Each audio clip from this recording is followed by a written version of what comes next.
Sou padre ortodoxo.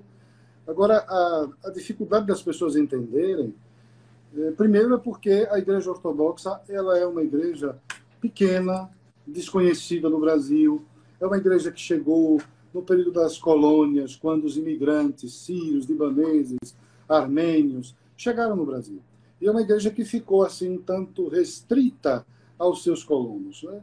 Mas com o passar dos anos, isso em 1890 e pouquinho, quando chegaram os primeiros, com o passar dos anos, as pessoas começaram a identificar-se um pouquinho com a liturgia bizantina, que é o meu caso.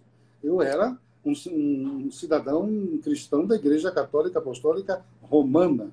Fiz primeira comunhão, fiz o crisma, trabalhei na pastoral da juventude, mas quando eu descobri a existência da Igreja Ortodoxa, sobretudo a liturgia no rito bizantino, a liturgia de São João Crisóstomo, aquilo me encheu o coração, me encantou. E eu queria descobrir mais ainda essa grandeza litúrgica e mística que existia nesta igreja e fiz a passagem. Pedi para o meu bispo na época para me tornar ortodoxo, então me encardinei, tem a encardinação e excardinação na Igreja Ortodoxa. Eu sou da Igreja Ortodoxa de tradição Sírio-Malankara, que está com sede lá no Peru, em Lima. Nós temos um arcebispo chamado Mor Ángel Vidal. Ele é o nosso arcebispo responsável por todas as missões existentes desta tradição, porque é bom também as pessoas entenderem que existem na Igreja Ortodoxa várias jurisdições, né? E eu sou uma destas jurisdições.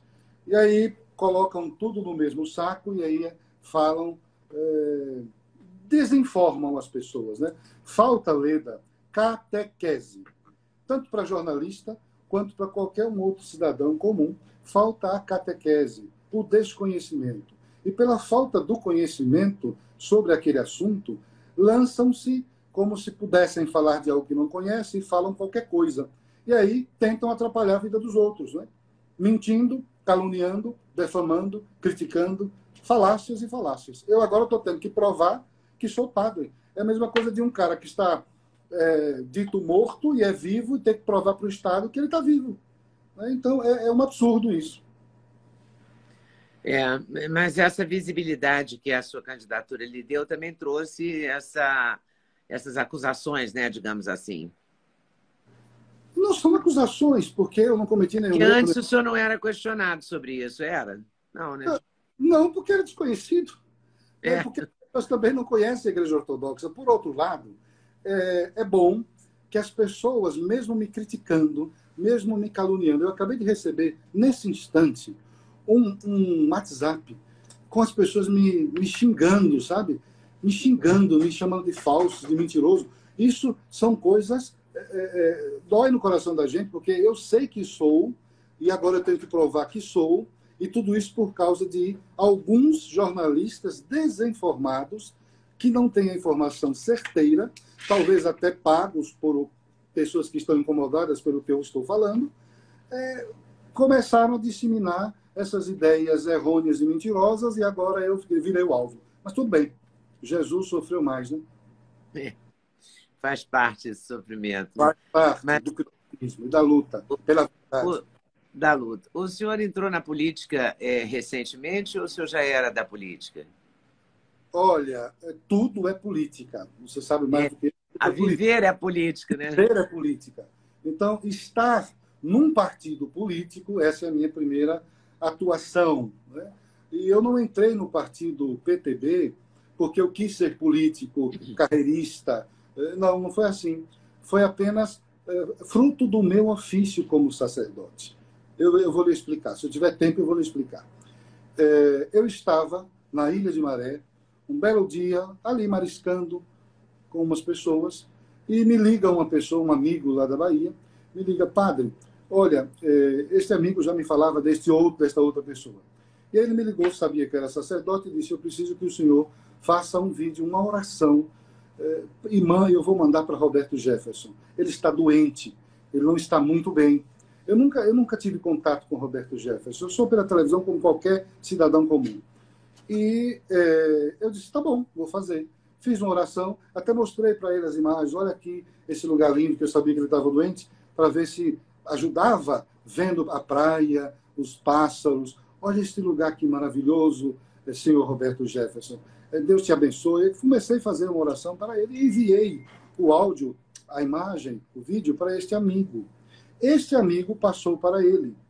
E ele, então, entrou em contato com este amigo e disse, eu quero conhecer o padre. Depois que ele saiu da situação de enfermidade, ele disse, eu quero conhecer este padre. E aí este amigo, que era o meu, ligou para mim e disse, o Roberto disse que quer te conhecer. Eu digo, mas como assim me conhecer? Eu moro numa ilha tão pobre, tão longe. Esse senhor da sociedade, um homem tão rico, tão importante, um político histórico, vai vir na minha casa, pelo amor de Deus. Mas aí ele quis vir e nos tornamos próximos, e ele visitou a ilha, as pessoas o receberam muito bem ali, muita gente ficou encantado com a presença dele, passou um dia conosco, depois fizemos seminários, e aí fomos nos tornando mais próximos, mais íntimos, que é natural quando duas pessoas vão se conhecendo. E aí ele ligava para mim, eu ligava para ele, e começou essa intimidade. A gente falava sempre do Evangelho, e eu ensinando umas coisas que ele me perguntava sobre a Igreja Oriental, ele sabia que eu era ortodoxo, e assim foi se desenrolando, desenvolvendo, ou acontecendo a nossa amizade. Exato. E um belo dia, depois já de algum tempo, ele voltou a ilha novamente, e aí ele me disse depois, padre, o senhor não poderia me ajudar a organizar a vida interna assim, da juventude? Eu preciso de uma juventude mais cristã, eu preciso que o nosso partido se torne, de fato, um partido cristão, conservador, de verdade, para a gente ajudar a sociedade brasileira. Eu disse, olha, essa é a minha missão. Eu sempre trabalhei com a juventude e parte do meu ofício é evangelizar.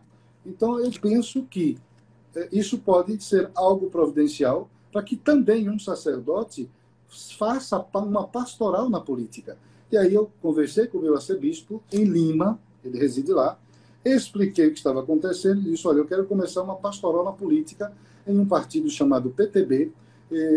O presidente do partido já esteve na minha casa, comecei a explicar tudo, o bispo disse, tenha a minha bênção, meu filho, nós temos que semear o evangelho em todos os lugares, principalmente no mundo da política, que precisa, muitas vezes, das luzes do evangelho, do Cristo.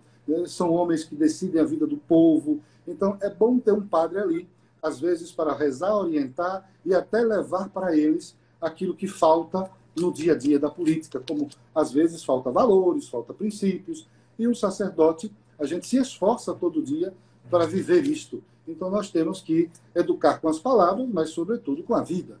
Foi assim que aconteceu. E quando a candidatura dele foi impugnada, ele lhe propôs ser candidato. Aí foi o seguinte, nós, depois de já muito tempo de amigos...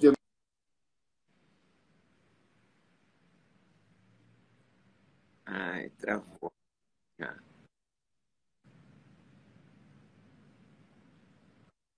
Vamos criar.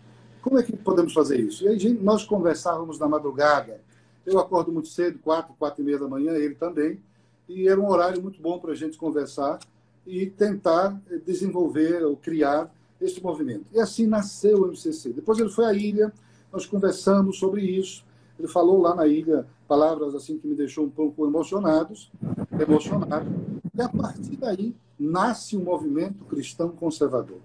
E aí me diz, procure o pastor Luiz Cláudio Gamonal, ele para te ajudar, para serem os dois os responsáveis por esse movimento. Então eu procurei o pastor, me passou o número do telefone dele, falamos e começamos a construir o movimento cristão conservador. E aí começamos a planejar atividades deste movimento, seminários conservadores, isso internamente, para os membros do partido, porque a ideia é reorganizar. A senhora sabe que ele fez uma mudança estrutural assim no partido, cortou na carne, mudou o estatuto, nós ajudamos nesta mudança, colocou ali no estatuto que nós somos defensores da vida, da concepção até a morte natural. Nós defendemos a família, nós defendemos o cristianismo. Enfim, fez uma mudança interna na letra e depois convida o padre e o pastor para ajudar os membros do partido a colocarem aquela letra vida, dar vida à letra, o que estava escrito. E nós começamos a viajar. E aí, eu e o pastor Gamonal, convidamos o Roderick Navarro, que é um venezuelano que eu adotei como filho, apesar de sermos de idade próximas, mas como padre, também é pai espiritual, eu adotei como filho, e convidamos o Roderick para fazer parte desse grupinho, dessa tríade aí, os três. Nós começamos, até a gente brinca. Sabe que tem brincadeiras internas de amigos? A gente brinca, um é a carne, o outro é a unha e o outro é a cutícula, né? Para ficar todo mundo junto. Então nós fazemos esse trabalho. Aí começamos a viajar pelos estados para visitar os diretórios do movimento, do partido. Visitamos os diretórios, criamos um seminário assim muito bem esquematizado. Por exemplo, é uma palestra só, dividida em 3 momentos e executada por 3 pessoas com experiências diferentes de vida. Então, eu falo nas nossas palestras do MCC sobre a construção do Brasil, as nossas origens, as nossas raízes, as nossas referências, quem são, de onde nós viemos, como é que é a nossa história, para os políticos, né? Depois, a importância destes homens que construíram a nação. E, para a minha surpresa, muitos não sabiam até sobre que nós temos os pais da pátria, né? Pedro I, José Bonifácio, a princesa Leopoldina. Eu fiquei surpreso com muitas coisas e eu comecei a perceber realmente esse trabalho do movimento vai ajudar a levar um pouquinho de conhecimento ou despertar aquilo que a pessoa tinha, mas estava meio que confusa com aquele conhecimento. Então, eu falo disso, dessa realidade, dessa construção do Brasil, das nossas origens, né? Por exemplo, o Brasil nasce aí de uma missa, os bandeirantes que adentram, os padres que ajudam a erguer as primeiras cidades, nomeiam as cidades, como São Paulo, José de Anchieta. Então, esse resgate desses heróis nacionais... Da própria história do Brasil, né? Própria história do Brasil. Aí é a nossa origem, né? A construção.